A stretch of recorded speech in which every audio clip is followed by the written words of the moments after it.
Welcome back to another Pen Talk. Thanks for tuning in. Thanks for sticking with me as I explore the wide world of pens.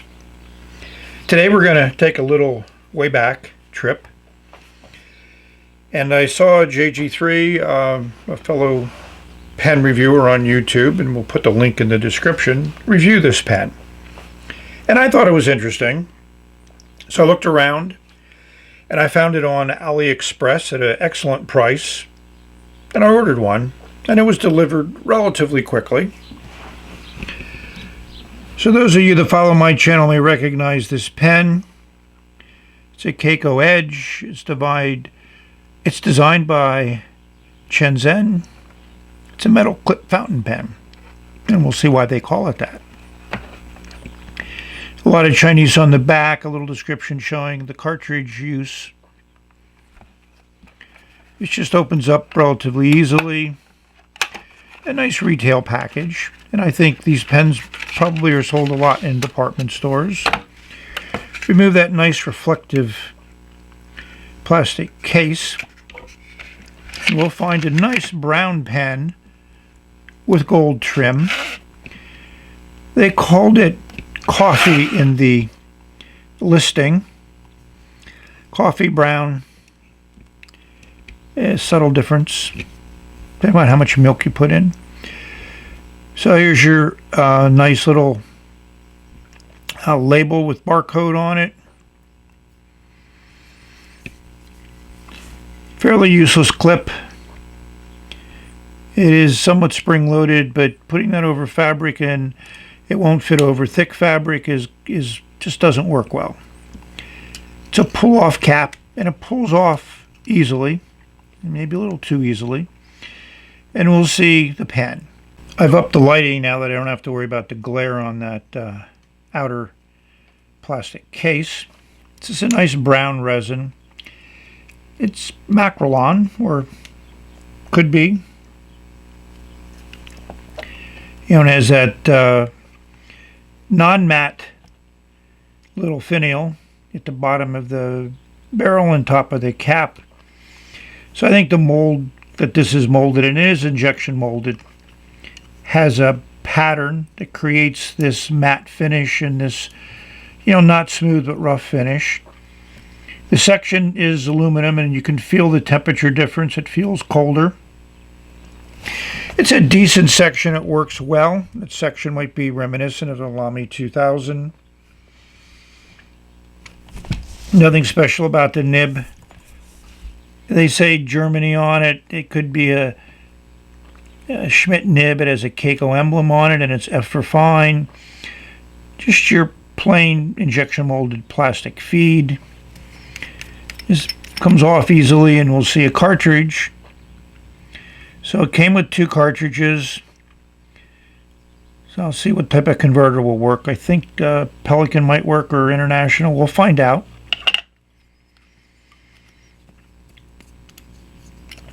And I'll deal with that later. So that's the pen to start with. I think we need to compare it to the one I got originally. So the original is black with a silver clip. I like both, but you'll see that this one developed a crack, which many people have talked about. I consider these stress cracks a result of improper molding. Those fiberglass fibers which are in there to give it that look need to be interlinked, and it need to be turbulent flow, and I think laminar flow is what most people use, and they probably didn't design the mold properly for this resin. The pen still works. It is a nice liner. It has that clutch ring in there to grab those little tabs. So that's it.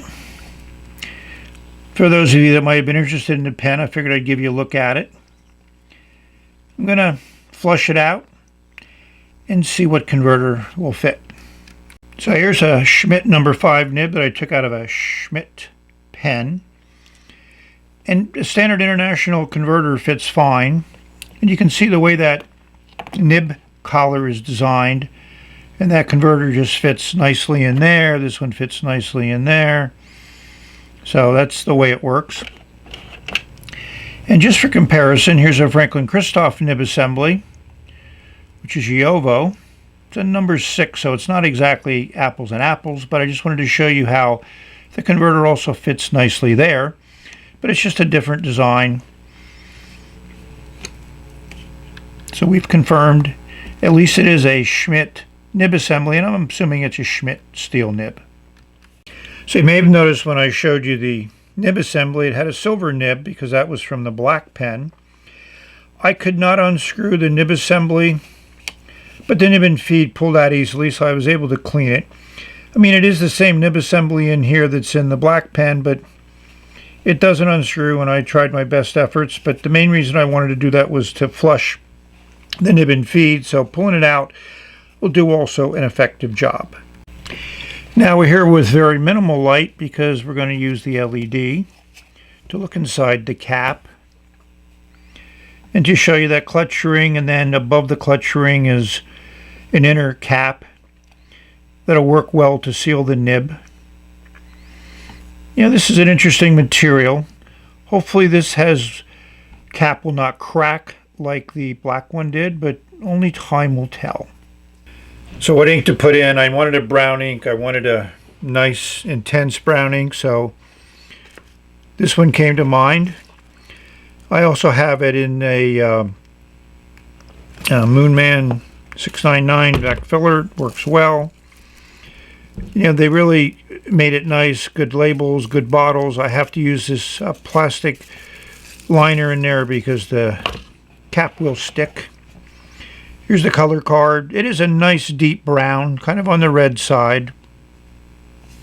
Let's see how it works in that nib. So the question you have every right to ask is, why do I have this pen? Because that's what I do. I just enjoy having a great variety of pens. It's a collection. I certainly am obsessed about it. I certainly don't seem to have any end to buying pens. I am trying to cut down, but it's tough. A lot of new pens are coming out. Here's some examples of some upcoming pens that are been ordered and are in transit. Yes, that dual fold design is continuing to be well used. So this pen is a good pen. I mean, it feels good in the hand. It's a little bit on the light side, but it's not bad because it is, you know, an injection molded plastic pen. We'll give you the lengths. You know, the cap pulls off. It posts nice and deep. Posts very securely. It doesn't change the balance. In fact, it feels good posted. We'll give you those section dimensions. It can be very small if you're down near the nib. With that number 5 nib, I'm going to be holding it away from the end of that nib. To me, that's the big difference between a smaller nib, number 5, and a larger nib, number 6, is where I'm going to end up being comfortable holding that section when I'm doing my writing. And yeah, you can feel those two little protuberances there, but they're nothing I could bother me at all. So all in all, I like the pen. I was ashamed the black one cracked, but like I said, it was still functional. But maybe I'll glue it back together again one day with some of my glues and see if it'll hold, but my guess is it will not. Enough talk. Time to write.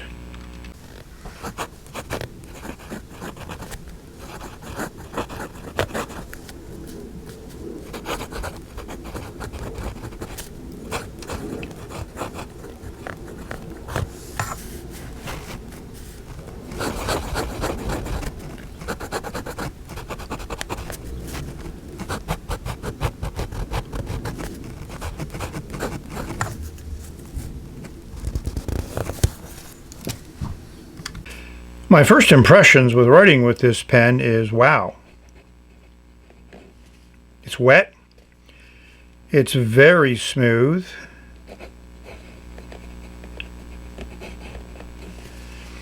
It feels good on the paper, and I'm impressed.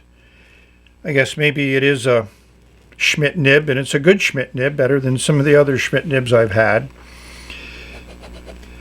So let's rate this pen. I'm going to give it a 9.1. It gets 2 checks for the writing, 1 check for design, look, and build.